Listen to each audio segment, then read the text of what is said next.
I want you to put yourself in a very specific scenario right now. Just imagine you're driving down this long, flat stretch of interstate highway. Oh, yeah. Like totally in the zone. Right, exactly. You're in the zone, Yeah. the radio's playing something you like, the weather's clear, and you're cruising right behind one of those massive, fully loaded 18-wheeler commercial trucks. Just kind of matching its pace, right? Yeah, exactly, matching its pace. But then suddenly, out of absolutely nowhere, the bright red brake lights on that truck just flare up. Oh, man. The worst feeling. It really is. The driver has slammed on the brakes, and in that exact split second, your heart just drops into your stomach, right? Totally. And this very intense, very real question takes over your entire reality. How do you know exactly how much distance you need between your front bumper and the back of that truck to avoid a devastating crash? I mean, it really is the ultimate high-stakes question, isn't it? Because in that microsecond, before your foot even fully depresses your own brake pedal, Hmm. your brain is like frantically trying to do physics. Yeah, exactly. Whether you consciously realize it or not, your survival literally depends on calculating speed, distance, time, and deceleration, And what blows my mind is that this exact life or death highway scenario is actually how today's source material kicks things off. which is so cool. It is. So, welcome to this deep dive. You, the listener, provided us with something incredibly foundational today. We are looking at a science chapter literally titled Describing Motion Around Us, specifically Chapter 4 from a physics textbook. And we're taking a completely different approach today, aren't we? Like, to how we normally break things down. We are. Usually we synthesize and summarize.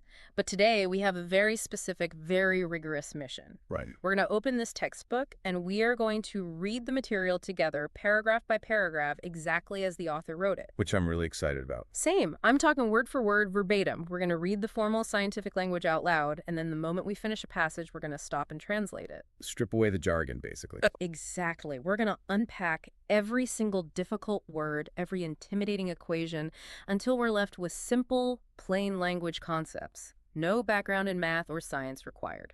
Which I think is a brilliant way to tackle this, Yeah. honestly. Because, physics has this reputation for being incredibly intimidating. Oh, totally. It really does. And it's mostly because people get stuck behind this massive wall of Greek letters and abstract formulas, right? Yeah, the alphabet soup. Exactly.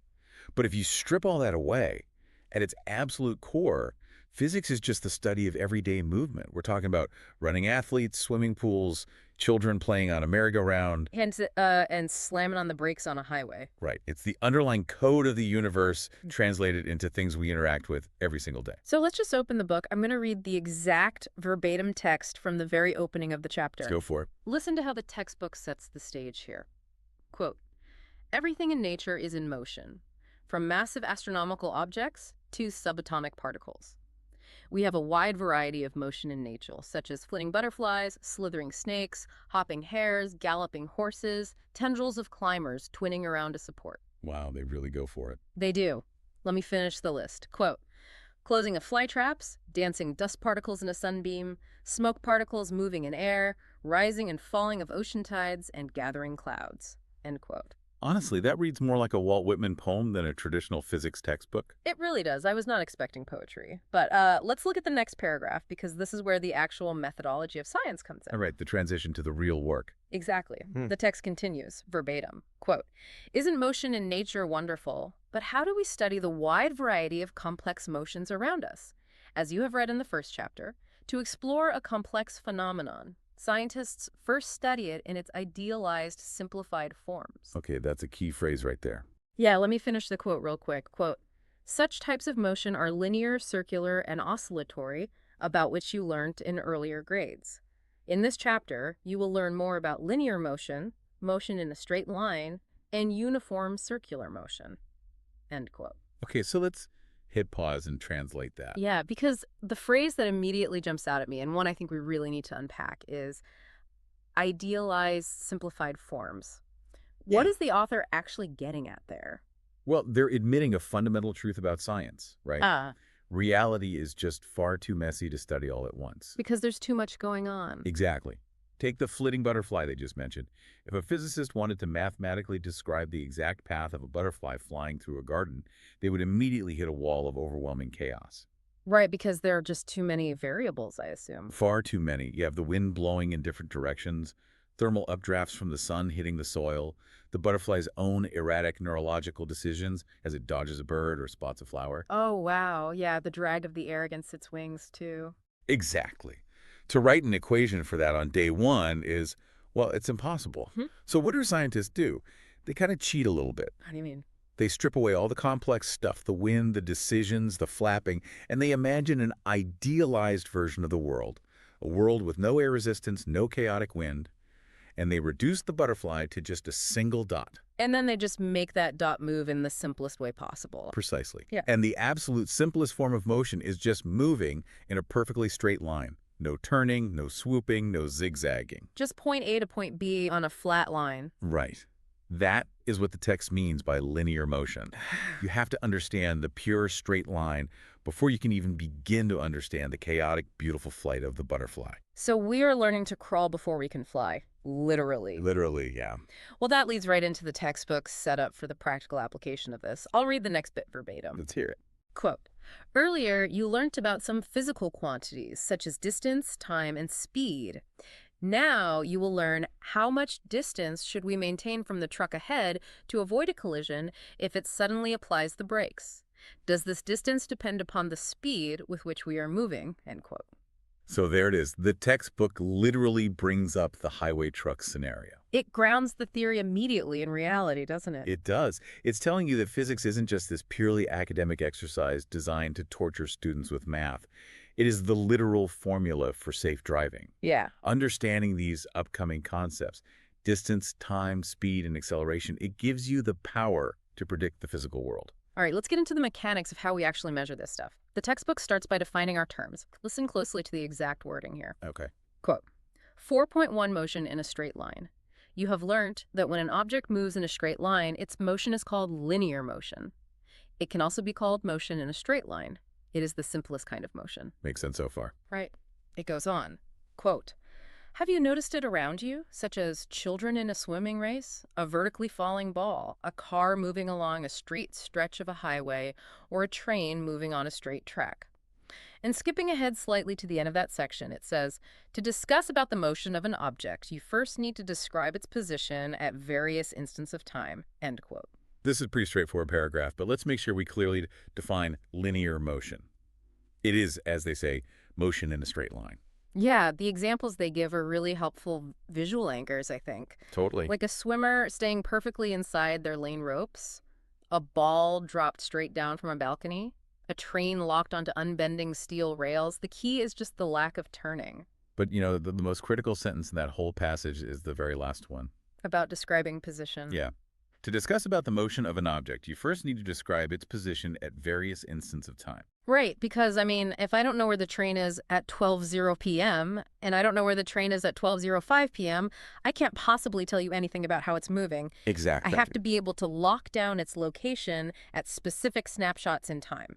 Which immediately begs the question, right? Yeah. How do you define a location? How do you mathematically prove where something is? Well, the textbook actually has an answer for that. Let's read it straight off the page. Here is the verbatim text. Okay. Quote, 4.1.1, describing position. How do we describe the position of an object? For that, as you learned earlier, we first need to specify a fixed point as the reference point. The distance and direction of the object with respect to the reference point at any instant of time describes the position of the object at that instant of time. Right. Let's pause there for a second. Sure. Let me just finish the rest of the paragraph verbatim. Quote, note that apart from the distance, we also specify the direction from the reference point in which the object is located to describe its position. But when do we say that an object is in motion? A great question. Quote, if the position of the object with respect to the reference point changes with time, the object is said to be in motion. On the other hand, the object is said to be at rest if its position with respect to the reference point does not change with time. End quote. I feel like we just hit a massive foundational concept here with this idea of a reference point. We absolutely did. The core truth of physics is that all position, and therefore all motion, is entirely relative. Yes. Actually, let me test an analogy on you to see if I'm grasping this. Go for it. Let's hear it. If I call you on the phone and say, hey, I just checked my map, I am exactly 2 miles away, That statement is basically useless to you. Completely useless. Mhm. 2 miles away from where? From the grocery store, from the Canadian border, from the center of the earth. Right. I have to anchor my measurement to something. I have to say, I'm 2 miles away from the house. Okay. In that scenario, the house is the anchor. Yeah. It is the reference point. My location only exists in relation to that house. That is a perfect translation. But notice that the textbook adds one more layer. It says we need distance and direction, Oh, right. because 2 miles from the house still isn't quite enough information. You could be 2 miles north, south, east, or west. You could literally be drawing a 2 mile wide circle around the house. Oh, I see. So a true, scientifically accurate position requires both pieces of information. I am 2 miles north of the house. Now your position is completely locked. And then they define motion based on that exact anchor. So if my distance from the house is actively changing as the clock ticks, say I'm 2 miles away at 1.0 and 3 miles away at 1.05, I am in motion. Exactly. But if my distance and direction stay exactly the same minute after minute, I am at rest. And we really need to emphasize the phrase with respect to the reference point that they kept repeating in the text. Why is that so important? Well, you might be sitting perfectly still in a parked car 2 miles north of the house. So, with respect to the house, you are at rest. But what if we change the reference point to the sun? Oh man, then I am definitely not at rest. Right. The Earth is spinning and it's orbiting the sun at thousands of miles an hour. Exactly. Relative to the sun, you are moving incredibly fast. This is why establishing a fixed reference point is step one in all of physics. You have to define the stage before you can track the actors. That makes so much sense. Let's look at the specific example the textbook provides to illustrate this. I'll read verbatim again. Okay. Quote, let us take the example of an athlete running on a straight track. To describe the position of Nina, an athlete, let us take her starting point as the reference point. As shown in figure 4.3, let us make a straight line with distances marked on it and mark the reference point on it as the origin O. Origin O, got it. Quote, the athlete starts running from O, and her positions at two instants of time are marked by points B and A. And then skipping the diagram reference, quote, to describe the position of an object, we also need to specify its direction. For the object moving in a straight line, the object can move only in one of the two directions, forward and backward. Quote, thus, the direction is represented by plus and minus signs as shown in figure 4.3. Positions to the right of the reference point O are generally taken as positive, and to the left of O as negative, end quote. Okay, let's put this in plain language because this is crucial. They're using an athlete named Nina on a straight running track. They're formally calling her starting line the reference point, or the origin, and they label it with the letter O. And because it is the starting line, the distance there is exactly 0, right? Exactly 0. But then we hit this concept of plus and minus signs, which I think genuinely trips up a lot of people who are new to physics. I can see why. Yeah, because in everyday life, or in basic math, a plus sign means adding something, making a pile bigger, and a minus sign means subtracting, taking away, or having less than 0, like a negative bank account balance. Yes, and we have to completely unlearn that right now, don't we? We really do. In physics, especially when dealing with linear motion on a straight line, plus and minus are not math operations. They are not value judgments. They're just a shorthand code for direction. Exactly. So if Nina is standing on a straight track, she only has two choices. She can run forward or she can run backward. Right. And instead of writing out the word forward every single time a scientist records a data point, they simply agreed that anything to the right of the starting line forward gets a plus sign. Yeah, it's just a convention. And anything to the left of the starting line backward gets a minus sign. So if Nina's position is recorded as plus 20 meters, that just means she is 20 meters down the track in front of the starting line. Okay, simple enough. But if she turns around and runs way past the starting line in the opposite direction, her position might be minus 10 meters. That doesn't mean she ran less than 0 meters. It just means she is 10 meters behind where she started. It is simply mapping physical reality onto a basic number line, and establishing that positive-negative convention early on saves us from immense confusion later when things start speeding up and slowing down, right? Oh, absolutely. It's a lifesaver. Well, let's keep following Nina, the athlete, because the textbook is about to use her to define a massive difference between two very similar-sounding words. I am going to read the setup verbatim. Let's do it. Quote, 4.1.2, distance traveled and displacement. Suppose an athlete starts running from point O at time t equals 0 seconds, reaches point B at t equals 4 seconds, then reaches point A at t equals 10 seconds, then runs back along the same path till point B reaching there at t equals 16 seconds. Okay, quite the journey. Quote, how much is the total distance traveled by the athlete between the starting and stopping positions? The total distance traveled is OA plus AB equals 100 meters plus 60 meters equals 160 meters. End quote. Let's walk through this journey step by step to make sure the visual is clear in our minds. Sounds good. Nina starts at the origin, the 0 mark. She sprints all the way out to a point labeled A, which the text says is 100 meters away. Then, for whatever reason, she turns completely around and runs backwards along the exact same track for 60 meters until she stops at a new point, point B. So to calculate the total distance traveled, the textbook does the most intuitive thing possible. It just adds up every single meter her feet touched. Right. She ran 100 meters out. She ran 60 meters back. Yeah. 100 plus 60 is 160 meters of total distance. You know, a great way to think about this in plain language is to imagine Nina is wearing a step counter or a pedometer on her wrist. Oh, I like that. Or imagine the odometer on your car's dashboard. A pedometer does not care if you walk to the store, turn around, and walk back. It just counts the sheer volume of steps you took and adds them together. Exactly. Distance is the absolute length of the path your feet took, regardless of the twists, turns, or backtracking. That is the perfect way to understand distance. It is totally ignorant of direction. Now look at how the textbook introduces the contrasting concept. I'll read the next paragraph verbatim. Quote, let us now think about the distance between the starting and the stopping positions of the athlete. It is OB equals 40 meters, which is different from the total distance traveled by the athlete. Very different. Quote, so let us now define another quantity, displacement. Displacement is the net change in the position of an object between the two given instants of time. End quote. Wait, let me break this down. She ran 100 meters out and 60 meters back. So if we look at the track, 100 minus 60 leaves 40. Yeah. She is currently standing exactly 40 meters away from the starting line. Exactly. And the textbook is asking us to completely ignore the fact that she was sweating and sprinting for 160 total meters. Right. It doesn't care about the effort. Just says, where does she start? Where is she right now? Draw a straight line between those 2 points. And that line is only 40 meters long. This is the critical aha moment for anyone learning physics. This new measurement, just the shortest straight line from the start point to the end point, is called displacement.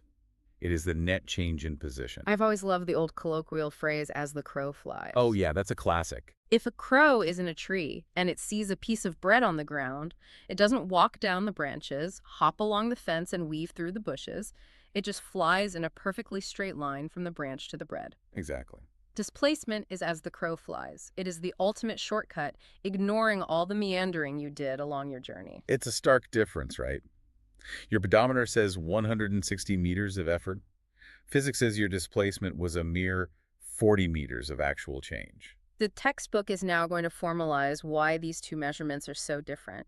And it introduces some vocabulary that sounds intimidating, but is actually really elegant. Okay, let's hear the formal terms. Let me read the exact text. Quote, a complete description of physical quantities like displacement requires specifying both a direction and its numerical value with units. The numerical value with units of such a physical quantity is called its magnitude. Magnitude, okay. Quote, physical quantities which can be specified by just their numerical value are called scalars. Physical quantities which require specifying both the direction and magnitude are called vectors. End quote. Okay, we have 3 heavy vocabulary words here that we absolutely need to translate into plain English. Magnitude, scalars, and vectors. Let's tackle magnitude first. It sounds like a superpower or like something you use to measure an earthquake. It does sound intense, yeah. But in physics, magnitude is just a fancy formal word for the number. That's it. Really? Just the number? Just the number. If I say a football field is 100 yards long, the magnitude is 100. If I say a car weighs 2,000 pounds, the magnitude is 2,000. It is just the size, the amount, or the quantity of something completely isolated from any other context. All right, magnitude is just the number. Simple enough. So what does the text mean by scalars? A scalar is any physical measurement in the universe that can be completely 100% described by nothing but its magnitude, by just a number. Let me see if I can think of one. How about temperature? If I step outside and check my thermometer and it says 75 degrees Fahrenheit, That is a complete piece of information. I don't say, it is 75 degrees north.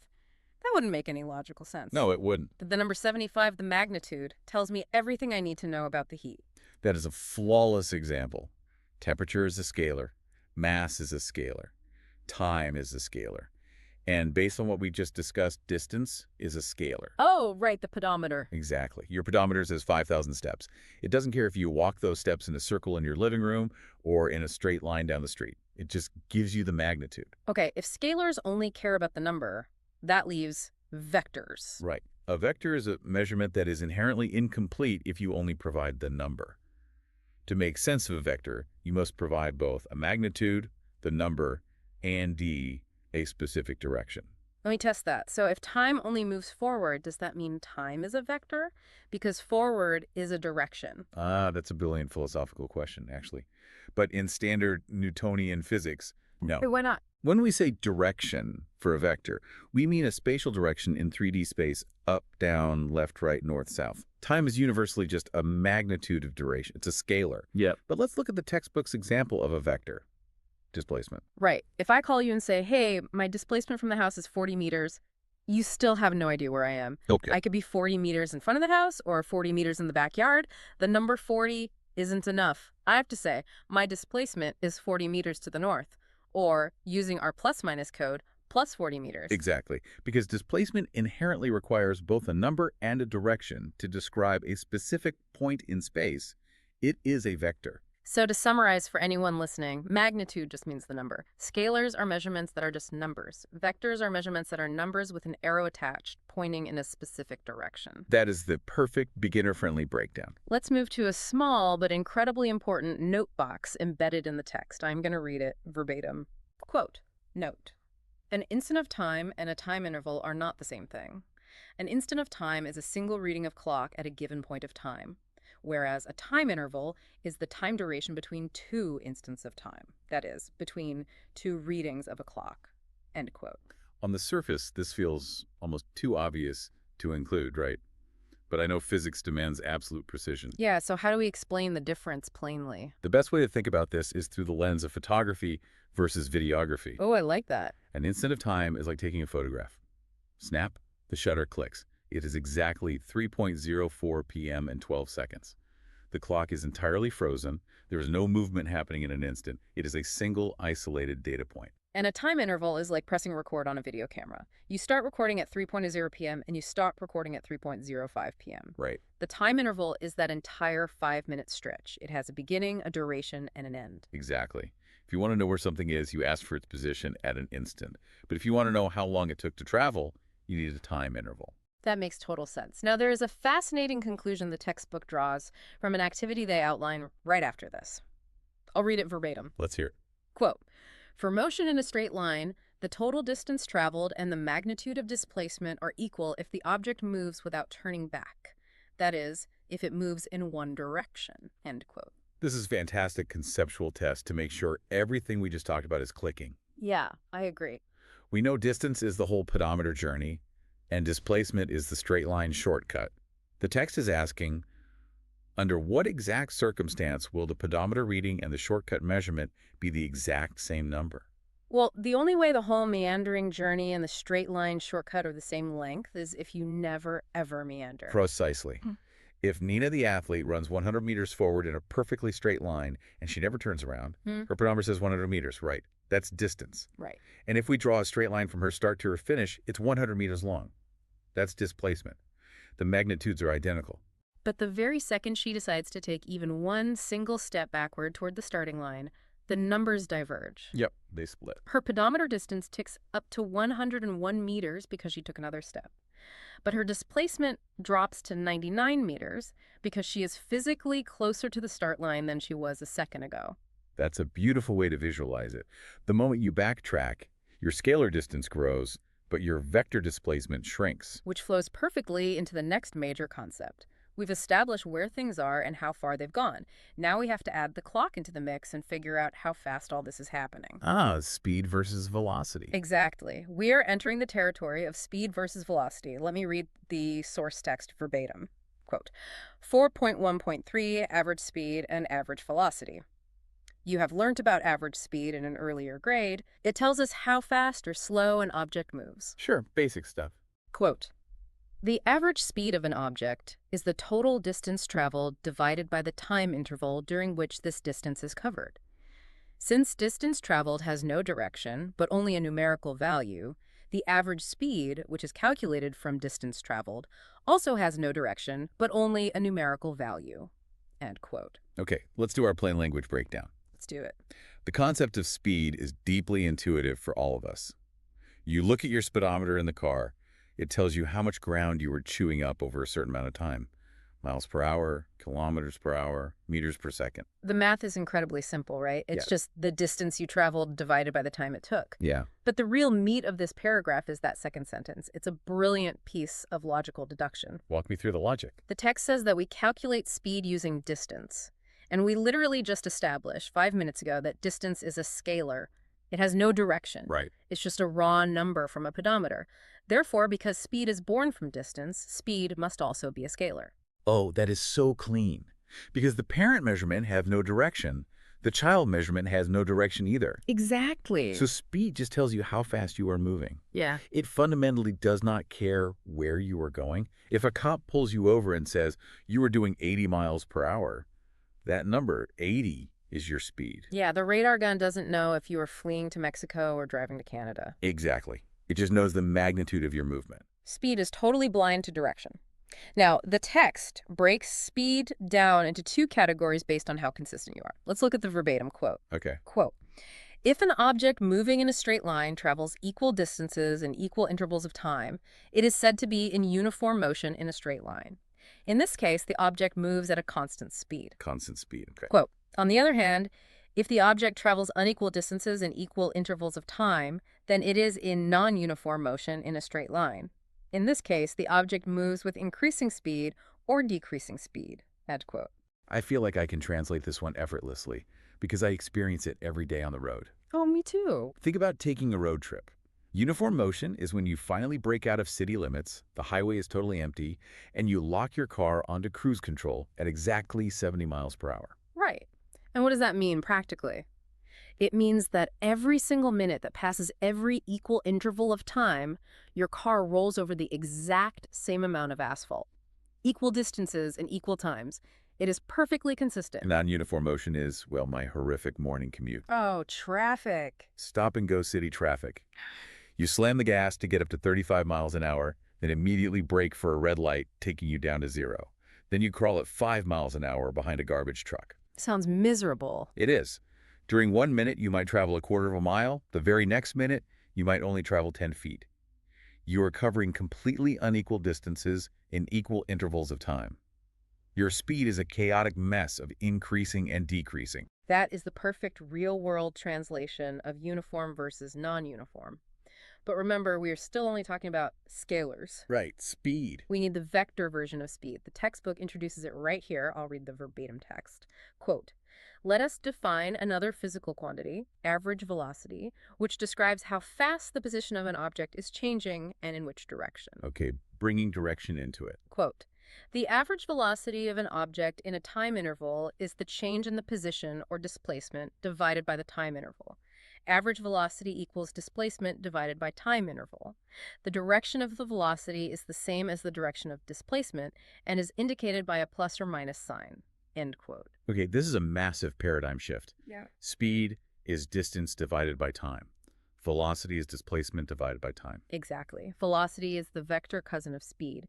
It demands to know not just how fast you are going, but in what exact direction. Right. And because it uses displacement as its foundation, and we know displacement cares deeply about direction, velocity inherits that trait. And it inherits the plus and minus signs too. So if my car has a velocity of plus 65 miles per hour, that means I am cruising at 65 miles an hour in the forward or positive direction. Right. And what would a velocity of minus 65 miles per hour mean? It would mean I shifted my car into reverse and I am driving backwards down the highway at terrifying speeds. Exactly. The magnitude 65 is identical. The car feels just as fast. But the minus sign tells us the direction is completely opposite. You've got it. Now, this distinction between scalar speed and vector velocity creates one of the most delightfully weird quirks in all of introductory Oh, physics. I love this part. Yeah, the textbook highlights this beautifully in an example problem. Let me read example 4.2 verbatim. Quote, example 4.2. Sarang takes 50 seconds to swim from one end to the other end and back in the swimming pool shown in figure 4.7. Find his average speed and average velocity within the time interval of 50 seconds. Okay, let's see the answer. Quote, answer. Total distance traveled by Sarang in 50 seconds equals 50 meters. Displacement of Sarang in 50 seconds equals 0 meters. Average speed equals 1 meter per second. Average velocity equals 0 meters per second. End quote. Wait, hold on. Let me look at these numbers. Are you telling me that after swimming as hard as he can for almost a minute, his velocity is literally 0? 0. That is completely wild. Let's break down how the math gets away with saying that. It feels like an insult to Sarang's hard work, doesn't it? It really does. Let's trace it. Sarang dives in. He swims 25 meters to the far wall. He flips, and he swims 25 meters back to the exact spot he started. His time interval is 50 seconds. So his pedometer distance is 25 out plus 25 back. That's 50 meters of total distance traveled. We use distance to calculate speed. Right. 50 meters divided by 50 seconds is an average speed of 1 meter per second. That makes total sense. He was moving at a brisk, steady pace. But UT, look at his displacement. We have to draw a straight line from his start point to his end point. He started at the edge of the pool. He ended his swim touching the exact same edge of the pool. His start point and end point are physically identical. So the distance between them is 0. His displacement is 0 meters. And we use displacement to calculate velocity. So what is 0 meters divided by 50 seconds? It's 0. It's 0. According to the strict vector definition of velocity, because Sarang achieved absolutely 0 net change in his physical position, his average velocity was 0 meters per second. Wow. The math treats him as if he never even got in the water. That is just brilliant. It really forces you to respect the difference between distance and displacement. Yeah. You can exhaust yourself running a marathon on a circular track, but if you stop where you started, your displacement and your average velocity are a big fat 0. It's the cruelty of vectors.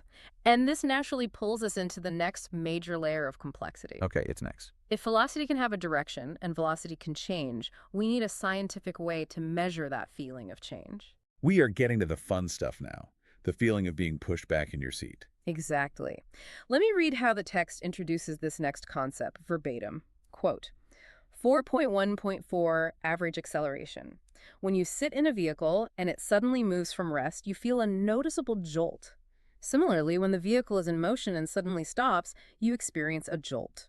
These occurrences capture the feeling of the change in velocity, end quote. I genuinely love that the textbook uses the word jolt here. It takes abstract math and grounds it right into the human nervous system. It is the perfect word, right? In plain language, we tend to think of acceleration as just going really fast. Like a sports car accelerates fast. Right, but physics demands a tighter definition. Going fast is just high speed. Acceleration is strictly the feeling of changing how fast you are going. So if I am sitting in a commercial airplane and we are cruising over the ocean at a perfectly steady 500 miles per hour, I don't feel a thing. Nothing at all. I can pour a cup of hot coffee, I can balance a coin on my tray table, my velocity is incredibly high, but my acceleration is literally 0. Exactly. Because there is no change in your velocity. Your body only feels the jolt when the speed shifts. Oh, like takeoff. Yeah, think about when that plane is sitting still at the end of the runway and the pilot throws the throttle forward. You go from 0 miles per hour to 150 miles per hour in just a few seconds. The sheer force of that change pushes you deep into the cushions of your seat. That physical push, that jolt, is the physical manifestation of acceleration. Let's look at the formal mathematical definition of that jolt. I will read the text verbatim. Go ahead. Quote, "The average acceleration of an object over a time interval is the change in its velocity divided by the time interval. That is, average acceleration equals final velocity minus initial velocity divided by time interval. The SI unit of average acceleration is ms minus 2, or m/s squared." End quote. Okay, let's unpack this formula. It looks like final velocity minus initial velocity is just a fancy way of figuring out how much your speed actually changed. Right. Let's say you are stopped at a red light. Your initial velocity is 0. The light turns green, you hit the gas, and 5 seconds later, you look at your speedometer and you are going 60 miles per hour. Your final velocity is 60. So the change is 60 minus 0, which is just 60, my velocity changed by a total of 60 miles per hour, Yep. and the time interval was 5 seconds. So I divide 60 by 5, which gives me 12. Perfect. Your average acceleration was 12 miles per hour per second. That means for every single second your foot was on the gas, your car's speed increased by a chunk of 12 miles per hour. 12, then 24, then 36, then 48, then 60. So acceleration is just the rate at which your speed is climbing. Exactly. And the textbook mentions these units, meters per second squared. That little squared symbol usually terrifies people, myself included. Oh, it looks like advanced calculus. It does. But it's really just a clunky way of writing exactly what you just said. It means meters per second per second. How many meters per second of speed are you adding onto your current speed every single second the clock ticks? It is a rate of a rate. A rate of a rate. I like that. Now, because acceleration deals with velocity, and velocity is a vector, that must mean acceleration is also a vector, right? It must. It must care about direction. It absolutely does. Let's see how the textbook explains the direction of a jolt. I'll read it verbatim. Quote, if the magnitude of velocity is increasing in a given time interval, the average acceleration is in the direction of velocity, whereas the average acceleration is opposite to the direction of velocity if the magnitude of velocity is decreasing. End quote. Okay, let me try to explain this simply. The text is creating a rule for the direction of the jolt, based on whether you're speeding up or slowing down. Let's use the car again. You are driving forward, so your velocity vector is pointing out the front windshield. If you step hard on the gas pedal, you are actively increasing your forward speed. So the acceleration is pushing you forward from behind, adding more speed in the exact same direction you were already traveling. Right. The textbook calls this positive acceleration. The velocity arrow and the acceleration arrow pointing the exact same way. Exactly. Now, what happens if a dog runs into the road and you slam on the brakes? Well, I am still moving forward. My velocity is still pointing out the windshield, but my magnitude is dropping fast. I'm going from 60 to 40 to 20. Why is it dropping? Because the brakes are providing an acceleration force that is pushing backward against your car, fighting your forward momentum. Ah, so the velocity arrow is pointing forward, but the acceleration arrow is pointing backward, directly into the front grille of the car, resisting the motion. Exactly. The textbook says the acceleration is opposite to the direction of velocity. In everyday life, we call that decelerating. But in physics, we just call it negative acceleration. The plus or minus sign just tells you if the force is helping your current direction or fighting it. This makes so much sense when you visualize the arrows. Now, the text moves to a very famous example of constant acceleration. I'll read the verbatim paragraph. Okay. Quote, we note that the average acceleration is constant and equal to 9.8 meters per second squared. As the velocity is increasing in the direction of motion, the acceleration is in the direction of motion. This acceleration is called the acceleration due to gravitational force by the Earth and is denoted by g, end quote. They are talking about gravity here. So if I hold a baseball out over a balcony, just let it go, it doesn't fall at a steady cruise control speed. Not at all. The Earth is a massive object, and it pulls on the baseball with a very specific, unchanging force. Right. The moment you let go, the ball's initial velocity is 0. After it falls for 1 full second, the Earth's pull has accelerated it to a speed of 9.8 meters per second. And after 2 seconds of falling, The Earth just keeps pulling. It adds another 9.8 to the speed. So at 2 seconds, it's falling at 19.6 meters per second. At 3 seconds, it's hitting 29.4 meters per second. wow. It is gaining exactly 9.8 units of downward speed every single second it remains in the air. That acceleration is so violently consistent that physicists just gave it its own VIP letter, lowercase g. Yeah, G for gravity. So anytime you see g in a physics equation, you know it's just a placeholder for 9.8 meters per second squared, the relentless downward pull of the Earth. It's one of the foundational constants of our world. Now, up until this point, we have used a lot of words, analogies, and mental imagery to understand these concepts. Right. But physicists are visual thinkers, and the textbook is about to show us how to literally draw a picture of motion. Yes, we are moving into graphical representation. I will read the exact text to see how they set this up. Let's hear it. Quote, 4.2 Graphical Representation of Motion. One useful way of representing motion can be a graphical representation. It provides a visual representation of how position, velocity, and acceleration change with time. Makes sense. Quote, 4.2.2 Position Time Graphs. The position time graph represents the motion of object, that is, the change in its position with time. End quote. If mathematics is the underlying grammar of physics, then graphs are the beautiful illustrations in the book.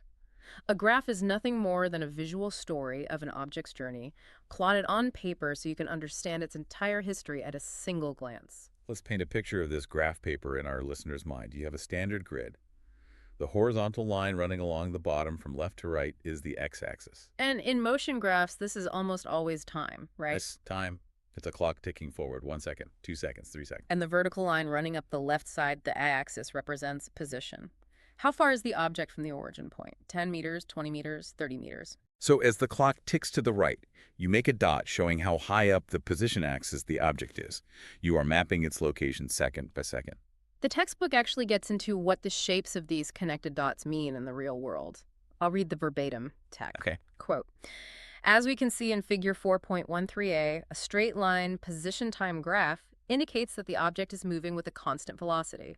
On the other hand, a curved position time graph indicates that the velocity is not constant, and thus the object is in accelerated motion. Right. Curved means acceleration. Quote, the slope of a line is the steepness of the line. The slope of a graph gives information about the rate of change. End quote. This is such an elegant translation of physical reality into ink on a page.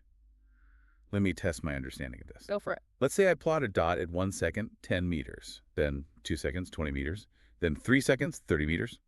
If I lay a ruler down and connect those dots, I get a perfectly straight diagonal line slanting upwards. Exactly. And because the line is perfectly straight, it visually proves that the object is covering the exact same amount of ground, 10 meters, in every equal tick of the clock, which is 1 second. What did we call that earlier? Uniform motion. Yes, constant velocity. A straight diagonal line means cruise control. But the text says if the line is curved, the velocity is not constant. Let me imagine that graph. Okay, visualize it. At 1 second, it moves 2 meters. At 2 seconds, it moves 8 meters. At 3 seconds, it moves 18 meters.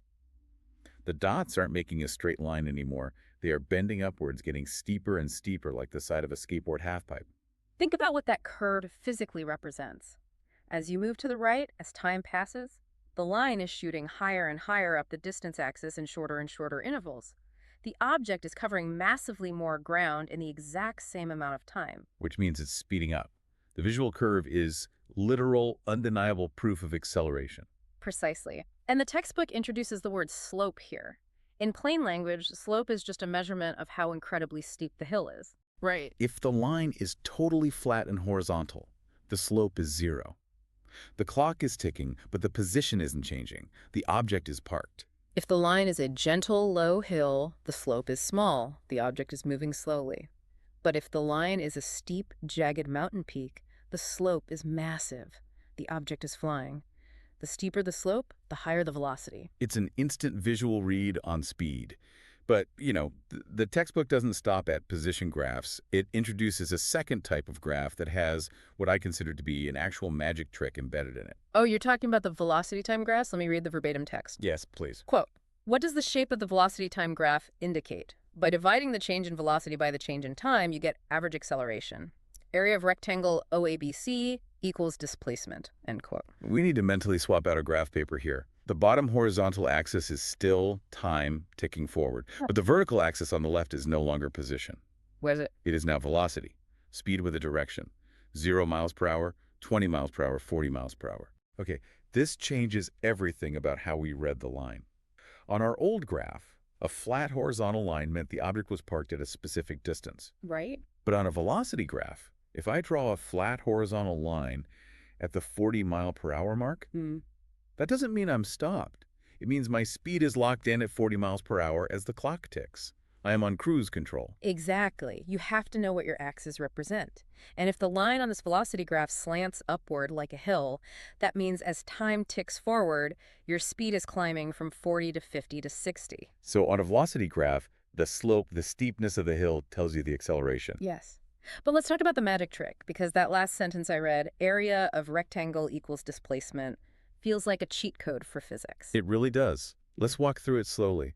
Imagine a velocity time graph. You draw a completely flat horizontal line at the 20 meters per second mark. Okay, drawing it in my mind. And let's say you hold that steady speed for exactly 6 seconds on the time axis. Okay, so if I look at the lines I just drew on the grid paper, they actually form a box, a rectangle. The bottom of the rectangle sits on the time axis and is 6 units long for 6 seconds. Yep. The side of the rectangle goes up the velocity axis and is 20 units high for 20 meters per second. The textbook tells us something miraculous here.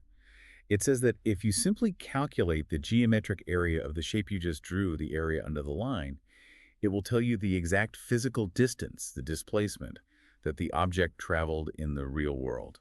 Wait, let me do the math. The area of a rectangle is just base multiplied by height. The base is 6 seconds. The height is 20 meters per second. 6 times 20 is 120. And the units cancel out elegantly. Right. Seconds multiplied by meters per second leaves you with just meters. The object traveled exactly 120 meters. That is genuinely staggering. By drawing a picture of speed and time and just measuring the area of the ink on the page, you can physically locate where an object ended up in the real world. It's beautiful, isn't it? It shows how deeply interconnected geometry and motion really are. It is the mathematical harmony of the universe, Mm. which I think serves as the perfect calming segue into the section of the textbook that usually causes the most panic for beginners. Oh boy. Yes, we have arrived at the equations. Here we go. I am going to be totally honest. When I first looked at this section, my brain just saw alphabet soup. But let's face it head on. I will read the exact verbatim text for the kinematic equations. Deep breath. Quote, 4.3 kinematic equations for motion in a straight line with constant acceleration. Let us consider the special case of motion with constant acceleration. The 5 physical quantities, displacement s, time interval t, initial velocity u, final velocity v, and acceleration e, can be related by the following set of equations. Okay, what are the equations? Quote, v equals u plus at, s equals u plus 1/2 at squared, v squared equals u squared plus 2 as, end quote. Okay, reading that out loud feels incredibly intimidating. Let me speak for the listener right now. Please give me a lifeline. Do I need to memorize these right now to understand physics? The short answer is absolutely not. Do not try to memorize these. Thank goodness. The best way to look at this block of text is not as a test you have to pass, but as a literal toolbox being handed to you. A toolbox for what? A toolbox for predicting the future. Literally. Let's go all the way back to the very first minute of our deep dive. The hook. You are driving down the highway, and that massive commercial truck slams on its brakes. Oh, right. You have a split second to figure out if your car is going to crush into the back of it. How do you solve that? You reach into this toolbox, and you pull out a kinematic equation. So these equations aren't abstract theory. They are the actual math of that life or death scenario. Yes! Let's prove it. Let's put some real numbers to this alphabet soup and see if we can predict the future. I love it. Let's set the stage. Let's say you are cruising on the highway at roughly 67 miles per hour, which in physics terms is a nice round 30 meters per second. That is your initial velocity. Okay. The textbook uses the letter U for initial velocity, so U equals 30. Okay, U equals 30. Suddenly, the truck brakes. You stomp on your brake pedal as hard as you can, your brakes are powerful, and they provide a negative acceleration, a deceleration of 5 meters per second squared. Got it. Since the textbook uses for acceleration, a equals -5. Negative because it's slowing us down. Perfect. Now we have 2 pieces of the puzzle. We know A and we know A. We want to know exactly how far your car is going to skid before it comes to a complete terrifying stop. We are looking for displacement. And the textbook uses the letter S for displacement. But wait, to find out how far we skid, don't we need to know how long the skidding lasts? We need the time interval, t. Exactly. So let's look at the toolbox. Is there an equation that relates initial speed, final speed, acceleration, and time? Yeah. First one, v equals u plus at. Final velocity equals initial velocity plus acceleration multiplied by time. Well, we know the final velocity, VOI. If we come to a complete stop, our final velocity is 0. So v equals 0. Let's plug the numbers in. 0 equals 30 plus -5 times t. If I remember my high school algebra, I subtract 30 from both sides. So -30 equals -5 times t. Then I divide both sides by -5. -30 divided by -5 is exactly 6. Yep. So t equals 6. It will take exactly 6 seconds of screaming tires to come to a complete halt. You just used a kinematic equation to predict a future event. You now know the time. But we still need the distance, the displacement s, to know if we hit the truck. Let's look at the second tool in the box. S equals et plus 1/2 it squared. That one looks messy. It looks messy, but it's just plugging in numbers we already have. Okay, I'm doing this. Let's calculate the first chunk. U times t. Initial velocity, 30, multiplied by times 6 seconds. 30 times 6 is 180. Now the second chunk, 1/2 times a times t squared, time is 6. 6 squared, 6 times 6 is 36. Acceleration a is -5. Half of -5 is -2.5. Exactly. So we need to multiply -2.5 by 36. -2.5 times 36. Well, 2 times 36 is 72, and half of 36 is 18. 72 plus 18 is 90.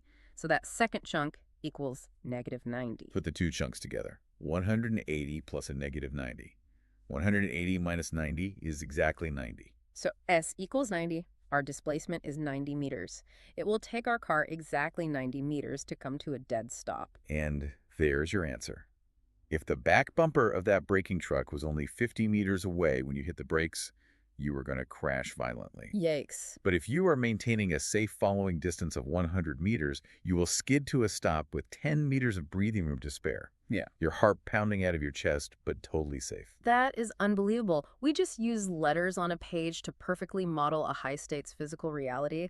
I suddenly respect those equations so much more. They're pretty powerful. They aren't trying to confuse me. They're giving me the exact blueprint of how reality unfolds. It's why automotive engineers use these exact kinematic equations to program the automatic emergency braking systems in modern cars.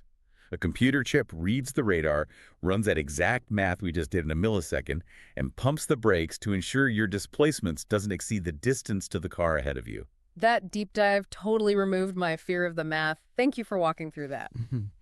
Now we are entering the final major section of the textbook, and the author decides to throw a massive curveball right at the end. Oh, the plot twist. Up until now, we've only been talking about straight lines, pure linear motion. Now, the plot twist. I'll read the verbatim text. Let's hear it.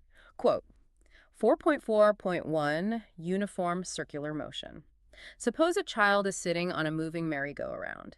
Distance traveled by the child in making one revolution is 2 pi r. On the other hand, the displacement is 0 since the child comes back to its original position. End quote. This should trigger instant deja vu for our listener. Yeah. It is the exact same logical trap as Sarang swimming in the pool. Right. The child starts on a painted horse at point A. The merry-go-round spins them in a giant circle all the way around, back to point A. Their scalar distance is the full circumference of the circle, which the math geeks know is 2 times the radius, 2 pi r. But their vector displacement, where did they start? Point A. Where did they end? Point A. The distance between the start and finish is 0. The displacement is 0. So going in a perfect circle brings you back to the start. High distance, 0 displacement. Simple enough. But let's look at what happens to the velocity in this situation, because this is where the textbook absolutely bends your mind. All right. I'll read the text verbatim. Quote, let us now consider a particular case of circular motion where the speed of the object is constant. In case of uniform circular motion, the speed is constant. But what about the direction of velocity at an instant? Is it changing? The velocity at a point is along the tangent to the circle at that point. End quote. It's a lot to visualize. I need some help here. The text asks if the direction is changing, and then it introduces this geometric word tangent. What does that mean in plain English? The textbook actually describes a little activity just before this, where you spin a marble inside a circular wooden ring on a table, and then you suddenly lift the ring away.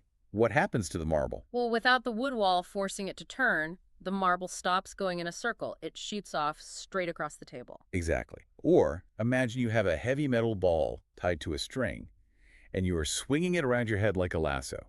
The string is constantly pulling the ball inward, forcing it to curve. But what happens if the string suddenly snaps? The ball doesn't magically keep curving through the air. It flies off in a perfectly straight line away from me. That straight line, which originates at the exact point where the string broke and barely grazes the edge of the circular path, is called a tangent. Okay, the tangent line. The textbook is revealing a deep secret of nature here. Objects hate going in circles.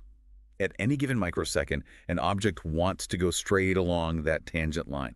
The only reason it goes in a circle is because a force like the string or the wooden ring or gravity is constantly aggressively yanking it off that straight path. So at 12 o'clock on the circle, the tangent points right. At 3 o'clock, the tangent points down. At 6 o'clock, the tangent points left. The object's actual desired direction is literally changing at every single microscopic point on the arc. Exactly. Its direction is in a state of constant, unrelenting change.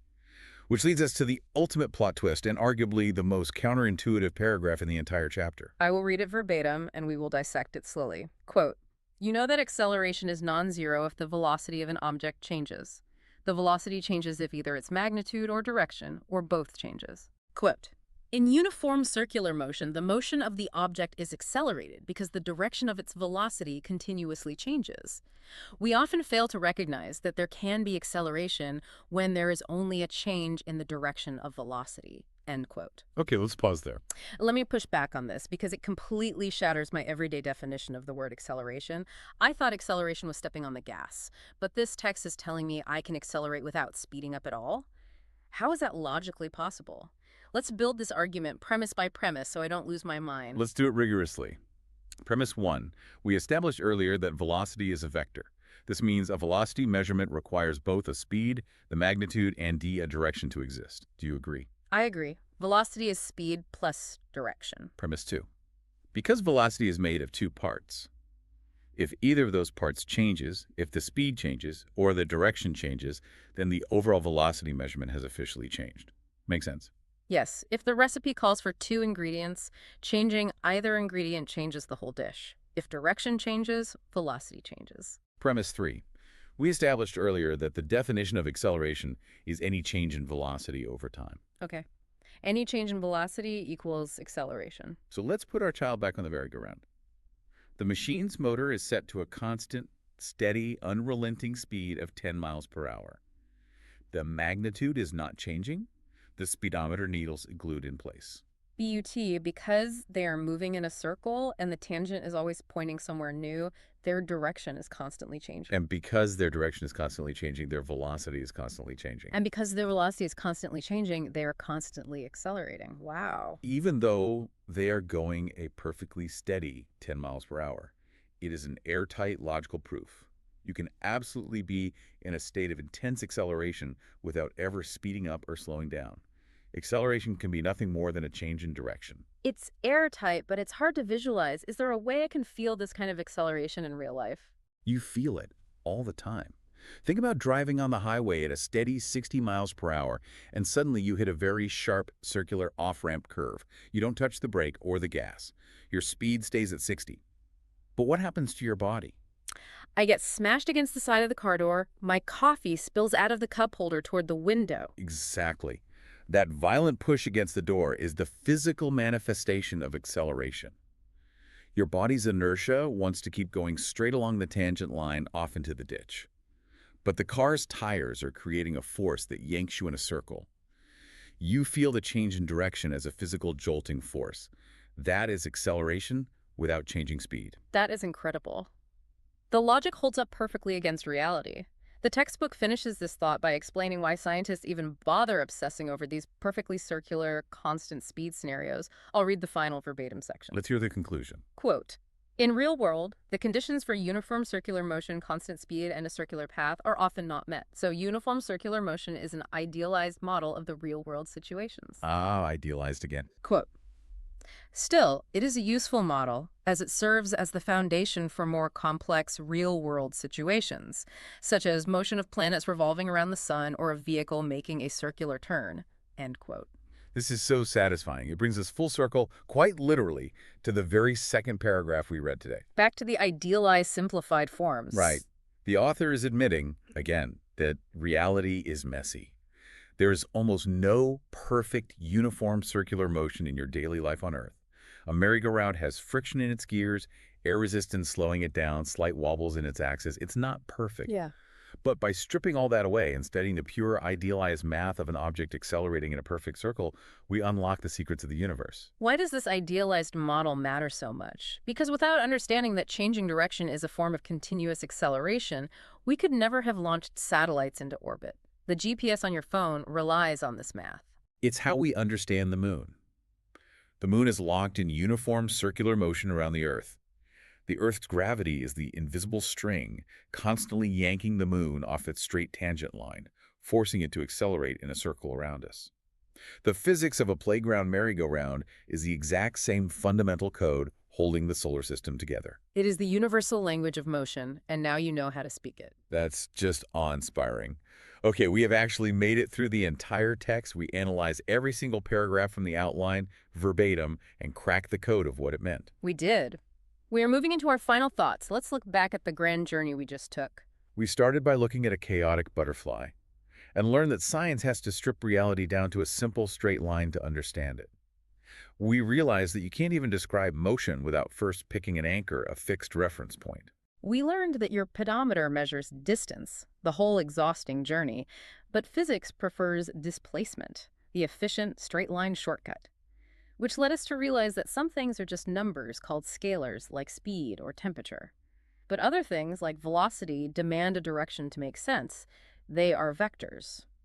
We translated the abstract math of acceleration into the physical jolt you feel in an airplane seat. We drew pictures of motion on graph paper, discovering the magic trick that the area drawn under a velocity line equals the physical distance traveled. We faced the intimidating alphabet soup of the kinematic equations and realized they are just a toolbox. We use them to prove that if a truck slams its brakes, we can mathematically predict exactly how many feet we will skid to a stop. And finally, we broke our own brains by proving that because moving in a circle means constantly changing your direction tangent, it means you are in a continuous state of acceleration, even if your speedometer never moves a single inch. Which brings us right back to you, the listener. The whole point of this deep dive was application. Next time you are on that highway and you see those red brake lights flare up on the truck ahead of you, you aren't just a passive driver anymore. You're doing physics. Exactly. You are a physicist operating a multi-ton machine. You are applying negative acceleration to aggressively decrease your velocity vector, strategically calculating your displacement to ensure your final position doesn't intersect with the truck's mass. You are living the kinematic equations in real time. That framing makes a Tuesday morning commute feel like a daring scientific experiment. It really does. But I want to leave you with one final, slightly provocative thought to chew on after this deep dive ends. Right now, you are likely sitting completely still. Maybe you are in a chair at your desk or relaxing on your couch listening to this deep dive. Right. If we use your living room walls as the reference point, your position is not changing. Your speed is 0. You are officially at rest. Sounds peaceful. But think back to the last thing we discussed. Uniform circular motion. You are sitting on the surface of the Earth. The Earth is a giant sphere spinning on its axis at roughly 1,000 miles an hour at the equator. Oh. And simultaneously, it is revolving around the sun in a massive circular orbit at tens of thousands of miles an hour. Oh, wow. Yeah. Because you are moving in a massive circle through space, your direction, your tangent line, is constantly, continuously changing every fraction of a second, which means, according to the strict laws of physics we just learned, your velocity is constantly changing. That's wild to think about. Which means you are actually in a state of constant, immense acceleration at this very moment. You are accelerating through the cosmos, hurtling through the universe, even while sitting perfectly, quietly still in your chair. That is a profoundly beautiful perspective shift. It makes you feel connected to the grand scale of it all. It really does. Thank you for joining us on this incredibly rigorous word-for-word journey through the fundamental laws of reality. Keep questioning how the world works, keep doing the math, and keep learning.